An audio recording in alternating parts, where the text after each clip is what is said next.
G'day fellas, and welcome. It is finally here, patch day. Yes. Turn your Rebecca Black on, but don't sing It's Friday, sing It's Patch Day instead. So, I don't know how big this patch is. We can read right there on the screen. It does say minor, so that excites me less than what a normal patch would excite me. But I'm sure there still might be some good stuff in here. Let's take a look and see what we've got from our devs. Welcome to the first minor patch of Season 3, patch 5.1.148. In this patch, we're making some balance changes to forest ponds, hideout, and waterholes according to your feedback from our Season 3 public update preview. You'll see some new UI improvements, and you'll also see better general stability and performance of the game. Thy time, Thea time, Thea time, where I think that's meant to be this time. This time we're mixing it up in the Season 3 map pool. We're giving some visual updates to the unit health bar settings as well. That's nice, actually. I do like this. As well as more balanced work on the Malian and Ottoman civilizations. Hello! In addition to all of the above, we're also taking some time to address some of the feedback we've heard from you. Special thanks as well to those of you who filled out Season 3 survey. That's me. Your feedback is incredibly helpful to us, so please keep sharing your thoughts. Okay, so we continue moving on. In-game languages. So this is Build Spotlight. Fixed an issue where the Microsoft Store version of the game would not launch in Hindi and instead, okay, cool. Health bar update.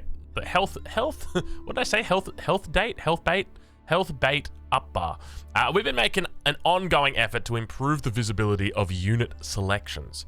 Since the Season 3 pup, we introduced fully opaque white outlines around health bars when you select your units, and this worked well to boost visibility in general. However, we've also heard your feedback that this change can be visually distracting in certain scenarios, as we are now iterating on this design.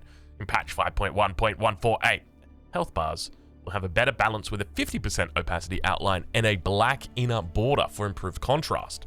When you toggle the health bar settings to always on, all unit health bars stay visible in 90% opacity regardless of units are damaged, or regardless if units are damaged. Health bar opacity will increase to 100% when hovered or selected. All selected units will now have a white glow with 50% opacity around their health bars as opposed to 100%. When you toggle the health bar setting to smart, all unit health bars, owned allied enemy units stay hidden until damaged or selected. Now this is the way that it should work. This is the way that it said in the game that it did work, but it never actually did work this way. So I hope that they've fixed it up, because I specifically didn't use smart just because it didn't work, didn't function. Because in a perfect world, that's how it should be. You shouldn't have to see a health bar unless you're selecting something or if it's damaged. That's the key. So we can see here, that's the current. I think it's mainly the visibility is so much better. God, look at that. That is night and day difference. It's kind of weird. It just makes it pop a little bit more. I tell you what, I'm taking this as like, I'm taking this on board as notes for my thumbnails. Like this pops, right? Like I look at it and I'm like, bam, and I immediately know what my unit's at. Ranked map pool. So I mean, overall for this, the health bar update, 10 out of 10. It's looking good. Hopefully as long as the smart settings are working, I'm gonna be super happy. Ranked map pool rotation. You've shared with us your thoughts on the Season 3 map pool, so we're refreshing it. Jeez, I tell you what, I've just woken up. I do apologize. Yet to have my coffee. It's sitting here right next to me. Hold on, I'm gonna take a swig of this. Give me a second, fellas. Tell you what, that missus, she cooks up a good coffee. You've shared with us your thoughts on the Season 3 map pool, so we're freshening up the ranked map pools. We'll be swapping out some maps that have been in the pool for multiple seasons with some of the brand new maps that we introduced in the anniversary update. We wanted to hit the goal of providing you a good variety of map styles while diversifying the maps between 1v1 and team game queues.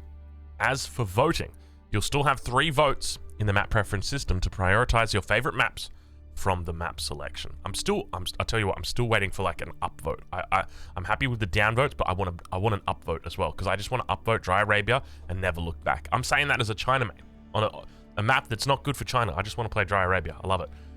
1v1 rank pool. Dry Arabia, French pass. Hello. King of the Hill. Oh, don't like that one. That's going to be a veto from me. Lipany. Okay. Mediterranean. Not bad. Mongolian Heights. Good to see it back. I'm looking forward to the changes, actually. Rather, I should say, I'm looking forward to playing it with the changes. Prairie, the Pit, and Wetlands. So they've gone with wetlands here. It's a bit of a weird map because it doesn't always spawn with relics. Sometimes you get like 4 relics, sometimes 5. And that kind of sucks. Prairie, very open map. Great to see it in the map pool. High octane, high action map. This is going to favor Mongols. This is going to favor France. Maybe to a lesser extent the English. Probably to a lesser extent the English. Mongolian Heights. So this is a lot better now. Basically the crossings are wider and there's more crossings. So while technically you're cut off from your enemy, you're basically walling the entire map if you want to actually wall out your enemy. So yeah, something to always think about. Mediterranean, I mean, we played that map plenty of times. Lipany. I feel like Lipany still needs quite a bit of work. The cliff spawns are just, they're not the best. They just don't function correctly. Or maybe they need to change the way that the forests spawn, because the forests always spawn in the cliffs. King of the Hill. If there's ever been a map that you should be going double scout on, it's King of the Hill. Because so basically the way that it spawns on King of the Hill is like, at least from my testing, is there are 2 parallel sides that have got all the sheep on it. And so if you go to the side that doesn't have the sheep on it, and your enemy does go to the side that's got the sheep on it, and they go to your side that's got the sheep on it, they collect all your sheep, and they make a second scout, and then go to their side that's got all the sheep on it. They can walk away with like 20 sheep, and it's happened to me many a time before. They walk away with 20 sheep, and you've got like 2 sheep, and you're like, excuse me, game? And it's just the way that it works. So yeah, I would say just probably go to scout on King of the Hill. It's a hell of a map. I mean, judging from this, like, when we talk about downvotes, right? You downvote maps that you don't like, or you downvote maps that you don't want to play so that you can increase the chances of playing the maps that you do want to play. I'm probably going to be downvoting. See, it's crazy. I didn't even look at French Pass as a map to downvote. I was just like, yeah, what's next? That's kind of crazy, right? Like, the maps are that good now. Probably Wetlands, just because I'm not confident with the balance of the map. But that doesn't mean it's a bad map. I mean, I would have just preferred Frisian Marshes, but it's different, right? You can't have... You need to have the official maps in the map pool. I feel like I'm probably just going to be downvoting King of the Hill. That's it. I think everything else is in. Maybe even, like, maybe I play Mediterranean. I suspect a lot of people are going to be downvoting Mediterranean. Maybe Mongolian Heights. But remember, with Mongolian Heights, you don't even need to play water. I wouldn't be surprised if you know, you can go double scout to TC on Mongolian Heights, or at least it's China. Don't worry. Anyway, team ranked pool. Black Forest? Why are you putting Black Forest in the team ranked pool? What? No. Really? This is not a real map. Please. I spend 40 stone on a wall and that's it. The game's over. Altai, Black Forest, Boulder Bay, Dry Arabia, Forest Ponds, Hideout, Hill and Dale, The Pit, and Wetlands. So, Altai, sure. Black Forest, that is a meme map. Boulder Bay seems pretty decent. Dry Arabia, obviously very decent. Forest Ponds, I don't know what it's like for team. Hideout.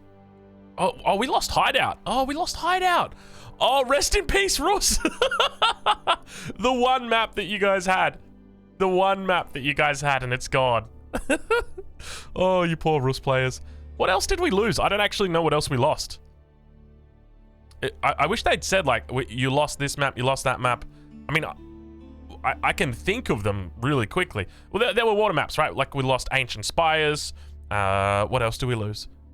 I think that's it, right? I think that's it. Anyway, let's move forward.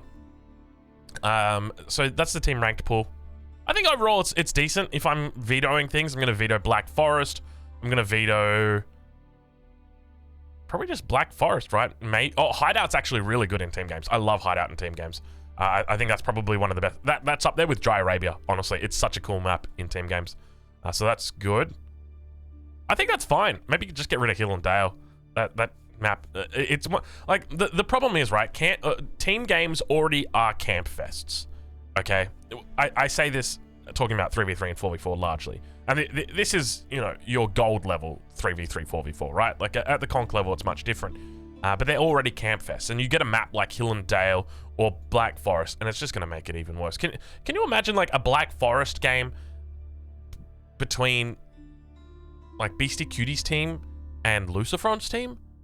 I would actually pay to see that, because it would just be such a, like, Beastie would probably do like a 7 TC Song Dynasty boom into a 16-minute wonder making only bombards. Like that's how much of a meme that map is.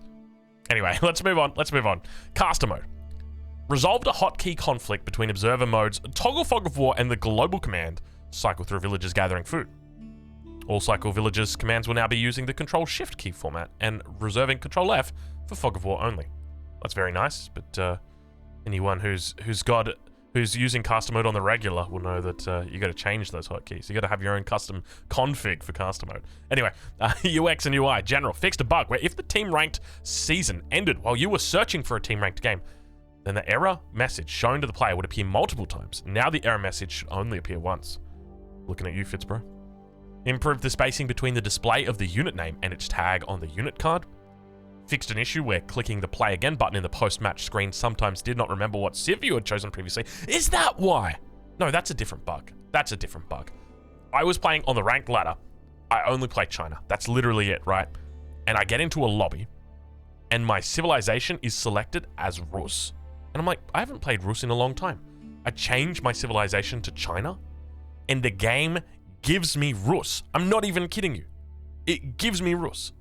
Anyway, I just resigned the game at the start. I'm like, it happened twice. And the first game I won, it was such a fiesta. The second game, I'm like, I'm not doing this again. I just resigned. I'm like, it's too much stress. Don't bother. Fix an issue where your randomly selected civ did not change between consecutive matches. That's always nice. Fix an issue in Hindi where the unit name was not readable. The clarity of the minimap has been improved when running at resolutions greater than 1080p. Oh, hello. I've got to jump in and test that. That actually sounds amazing. And that's probably going to be for casted mode as well, right? So that's amazing because, yeah, one of the things that I often complain about is the lack of clarity for the minimap. It seems, especially team games, it seems so discombobulated. There's just things everywhere. It's a great change. Hotkeys. Fix an issue where unassigned hotkeys would still appear in the gameplay HUD. Gameplay. Oh, now we're getting to it. Monks rallying to garrisonable mosques that contain relics will now garrison instead of retrieving relics. Makes sense. Fixed war elephants, tower elephants, and certain siege units sometimes being unable to garrison into a hold that is near its garrison cap. Certain siege units? What siege units can garrison? I mean, like, what siege units can garrison inside something else? Not, I know that you can garrison inside a ram. I know you can technically you can garrison inside anything because of siege crews. But yeah, that's interesting. Fixed a bug that allowed religious units to bypass the cooldown between conversions. Is that a bug? Maybe they're talking about a different bug. But if you don't get, if the Wallalol doesn't get off, you can always pick up the relic with another monk if the first monk dies and do another Wallalol. I'm assuming that's probably different. Fix an issue with the Delhi Sultan's Mastery 5 tooltip. Fix an issue with the Abbasid Dynasty's The Path Taken, where not all chosen technologies would complete the mastery. AI. Fix an issue where the AI would still desire fishing boats when its naval military is at a large disadvantage. That's not an AI problem, mate. That's a me problem as well. Fix the bug where villagers would remain idle if a deposit was too far away from the drop-off buildings. AI will abandon capturing a sacred site if its base is under attack and is lacking defense. AI will no longer try to build trade ships early in the match. AI villagers will now retaliate against wolves. AI will now focus on gathering more wood at the start of the game to increase naval gameplay, especially on island maps. I don't want to sound like a negative Nancy here, but if the AI could just start collecting the gold from the gold deposit that's immediately next to its town center instead of walking halfway across the map to collect its gold, that would be great. Now, I'm not saying that as a guy who plays regularly against AI on a competitive basis, but often I'll be watching my own games and I play against AI quite a lot just to test my build orders, and I always put an AI in. And I know people say you don't need to put an AI in Drongo. Well, technically you do, because if you want to have a fair amount of sheep on the map, if you want to have the map spawn correctly, you need to have an AI. And I will often just sometimes be looking in the AI base for whatever reason, and I'll see they're on a gold mine, like in the corner of the map. It's like, bro, what are you doing? What's wrong with the gold in your base? So I reckon we should start there, just as a basic thing, and then work our way up. I mean, it's good that we're working on this stuff, but I guess, you know what? I probably haven't logged that issue. Maybe that's an issue I got to log. I got to start talking to these guys, be like, hey, this AI, let's get this AI functional. Let's get it building mining camps in its base. Anyway, let's move forward. Balance. The reason why we're all here. Jeez, we're 15 minutes into this video and only balance is coming up now. I thought this was meant to be a small patch. Naval balance changes. Springle ships. Bonus damage versus arrow ships increase from 40 to 45. So this is going to increase their break points against arrow ships, I'm assuming? I'm assuming it means that they kill them in 4 shots instead of 5, I think it would be. Which means that you can kind of peace out on 4 Springle ships and then just go into full archer ships. At least I think that's the way, because this doesn't seem anywhere near enough. But at the end of the day, you know, I haven't balance tested this. These guys have. They've done the math. They've worked it all out. So I'm gonna trust them. Dock. Health decrease from 2,000 to 1,750, and dock buildings can now be retargeted to other naval units. So this is a good buff to Mongols, Ottomans, China. Who else likes to play the Dark Age? I would say the English, but not really, because men-at-arms don't do a whole lot of siege. But I mean, you can just make a lot of men-at-arms. I guess that's the point. So maybe even the English. But yeah, all buffs to those kind of Dark Age civs. So that's a good change. I'd probably think you could go a little bit further. It seems like it's quite a good deal, paying that much, or paying that amount of wood and then getting that much health. And dock buildings can now be retargeted to other naval units. So they're talking about the emplacement. Obviously, the dock has an emplacement on it, and that emplacement couldn't be retargeted. So if you moved a transport ship in with 600 health into the range of the dock, it would start firing at it, and then you could just laugh as the dock was just firing at a really low priority unit, and they couldn't change it. All right. Next up, Malians. Cattle. Cost reduced from 100 to 75. Hello. Ally player gather rate reduced from 0.9 to 0.66. Okay, get wrecked. The Malian hamburger is in shatters right now. Added a cattle population UI element to display the current number and the population limit. You might also notice a small stylistic element in the screenshot below. That will be coming soon. Yeah, you can see it right there. It looks Malian, right? Like, you can just kind of see. Very cool. 3 out of 20. Nice. It seems to be on the mill that it's got that. Okay. Malian pit mine. So this is just for the Malians, by the way. Increased gold rate from 30 to 35. Pit mine buffs. Yo, what's up? Health increase from 1,200 to 1,500. What's up? Ships, trading, and landmarks. Now, I'm not going to go into the Ottomans yet. We're just going to look at this. Corrected an issue where Malian transport ships' ability to throw javelins when garrison was missing from the civilization tech tree and bonuses. Corrected an issue where Malian markets had reduced penalties for buying and selling resources. Oh, was that a real thing? Oh, that sucks. That was a real thing. I was always wondering, like, oh, my market's back at normal rates so quickly. Corrected an issue where the military and technology cost reduction bonus was missing from the tech tree. This specifically is a question mark. Corrected an issue where the military and technology cost reduction bonus. What are they talking about here? Is this what they're talking about? In that, like, because it was missing from the tech tree, so no one knows about it? Corrected an issue where the defensive weapon upgrades were not present on the Saharan Trade Network lemma. There you go. I actually called that out in a video. Because you can only get arrow slits on it, and that's it. And then you don't get anything else. So it looks like you're going to be able to get your emplacements now on the Saharan Trade Network, which is good.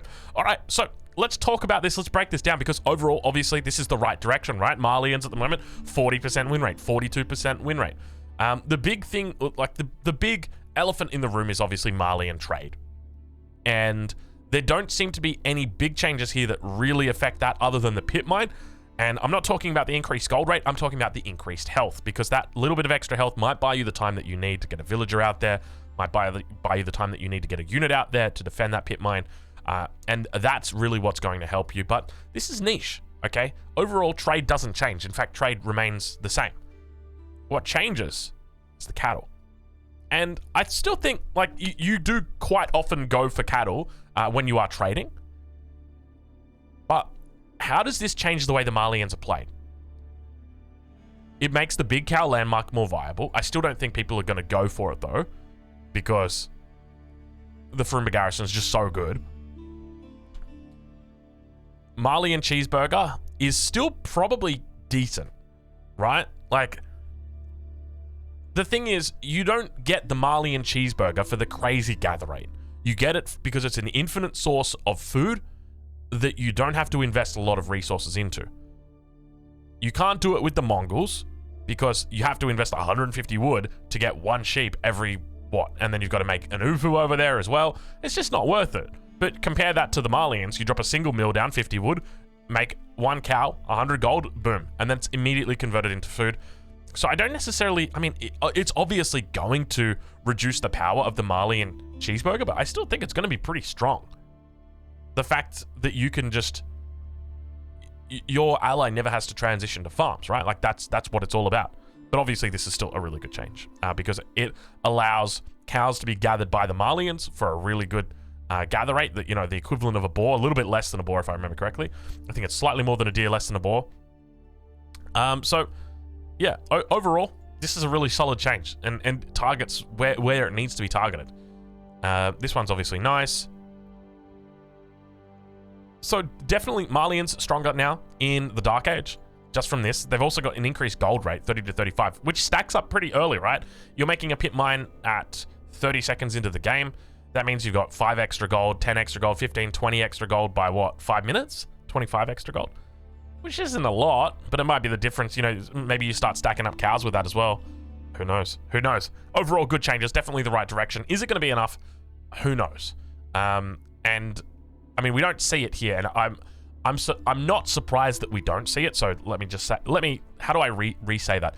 I would be surprised to see it, but I suspect it may happen in the future that we will see a nerf to the Musafari warrior. I reckon it's gonna come. I reckon they'll probably increase the price of it. It's it's a concern. Let's just put it that way. All right, the Ottomans. Meta unit will no longer incorrectly apply multiple buffs in certain conditions. You could somehow get it to do that. I didn't actually know how to do it, but you could do it. Corrected an issue where the Spahi unit's fortitude ability would not activate correctly when within a meta unit's attack drum aura. This was a funny one because the attack speed would be normal, and then you'd go into the aura, it would be reduced, and then you'd use the fortitude ability, and then the attack speed would just go back to normal. It's like, excuse me. Corrected an issue where the meta attack drums were giving more attack speed than intended. There you go. And corrected an issue where Spahi's fortitude ability was giving more attack speed than intended. Okay. Curious. I'd have to double check the numbers. It's interesting that they don't say that. Like, I'd love a little bit more clarification in these notes. And I know this is something that I've called out before from the devs and they've done really well with. So hopefully, you know, the developer note, it's a small thing, right? But I would just like to know, like, for those weirder things, a bit more about it. Like, was it, so does it still give 50%, or am I getting less than that? Because, you know, as an example with the Tower of Victory from the Delhi, it says on the landmark it gives 15% attack speed, but it doesn't. It gives the men-at-arms like 5% attack speed. It gives the archer like 20% attack speed. Like, it's lying, right? Like, it's lying, and it's always lying. Why are you always lying to me, Tower of Victory? And I think that might have been the same case here with the Spahi's fortitude ability. I think the issue is that attack speed is, and it's like this for movement speed as well. It's not easy to understand, right? Because it's easy to understand, but there's no number. Like when you play Dota, right? You've got an attack speed, and that I don't know where I'm going with this. All right, guys, I don't know where I'm going with this. It's just because your attack speed is like 1.8. That means one attack every 1.8 seconds, and so you get an increase of 20% attack speed. If you had like a base number to represent attack speed, so let's say that it was inverse to the time it takes to attack. So just call 1 second would be like 100, and then, you know, every 1.8 seconds would be like 60. Then you could say a 20% attack speed increase would take you from 60 up to 72, and then that would be reflected. You know, like that would make it a little bit easier. But yeah, anyway, I don't know. Maybe I'm wrong. I don't know. Let me know. What do you guys think? Anyway, let's move forward. Rus. Also, overall, no real balance changes here. I thought they mentioned that they were going to do balance changes to the Ottomans. That kind of sucks that there's none. Rus, warrior monks can no longer be pushed by other units when casting conversion. Come on, that was the best part of it. That was so cool. And I just realized there was no other monk that could do it. It was only the warrior monk. I didn't realize. Maps. Forest ponds. Does this make Forest Ponds actually a good map? The primary large gold deposit that has been changed to a small gold deposit. Balls have been pushed further away from the players' town centers. The number of deer per herd has been reduced by 2. Okay. Hideout. Oh. The number of deer generating around the player's initial town center has decreased. Okay. The number of deer in each neutral herd has decreased. Okay. The number of neutral deer herds has increased. There's already 8 deer herds out there. Why do you want more? All neutral stone deposits have been changed to small deposits. There are a lot.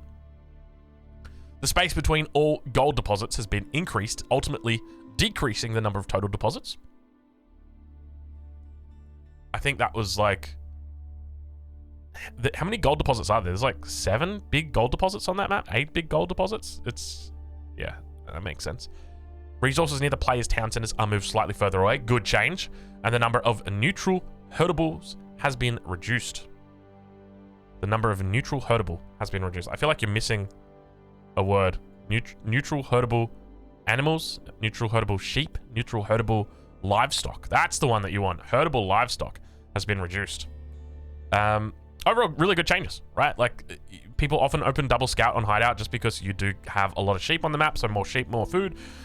The deer, the deer were crazy. That's always been one of my complaints about the map, is that it's like the Rus get such a great time on that map. They've got the extra deer, they've got extra boars, they've already got crazy good forests to put their I was going to say their mining camps on, their hunting cabins on. So it's just like there's so many good things about the map. So it's nice to see it being brought in line and kind of standardized with maps, because now we can actually address the issue that the Rus is not balanced correctly. It needs some buffs, needs some help at the moment. At least that's the perception. And waterholes. So what map was up the top? That was forest ponds and waterholes. I'm trying to work out what the difference is between them. Forest ponds, waterholes. I don't actually remember. Waterholes. Dude, I don't actually remember what's forest ponds and what's waterholes. Neutral resources are clumped up. I thought that these were the same maps. Do I have to go into Age of Empires 4 right now and actually just check?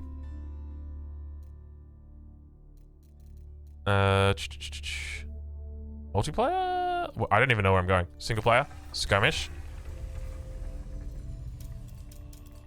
I'm that tired, dude. Waterholes.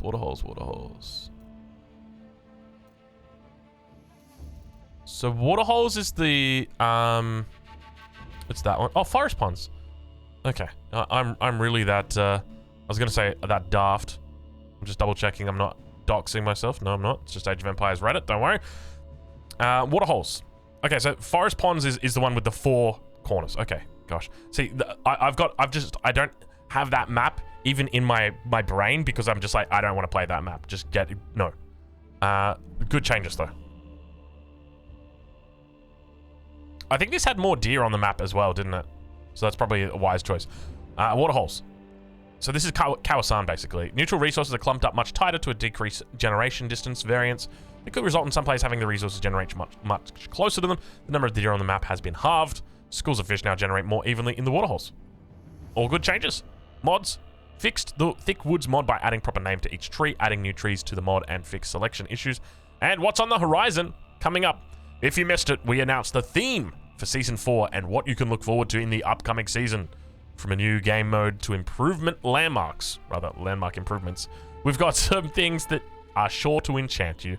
Check out the community roadmap for a sneak peek into what's coming for Season 4 and beyond.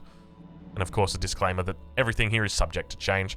So fellas, overall, a nice little patch, a nice little mid-season patch. Obviously, there's not a lot of balance changes in here. You'd love to see a bit more. It gives you a bit more to digest and expect differences. But overall, you can expect to see arrow ships being a little bit less successful on water. Expect to see Dark Age a bit stronger on water maps. Expect to see a few more cows out. You might even see a big cow landmark coming out occasionally. Expect to see less Malian cheeseburgers. Probably a bit more pit mine in the Dark Age with this kind of buff, but obviously they're still kind of fragile. So be careful with your pit mines out there. They're expensive, 150 wood for that. But other than that, overall, good little patch. Thank you very much, devs. You guys have done a great job. And yeah, if you guys have got any questions, leave them down in the comments. And if you want to review the patch notes yourself, I'll make sure I leave a link in the description. Thank you so much for watching. And I'll catch you guys in the next one.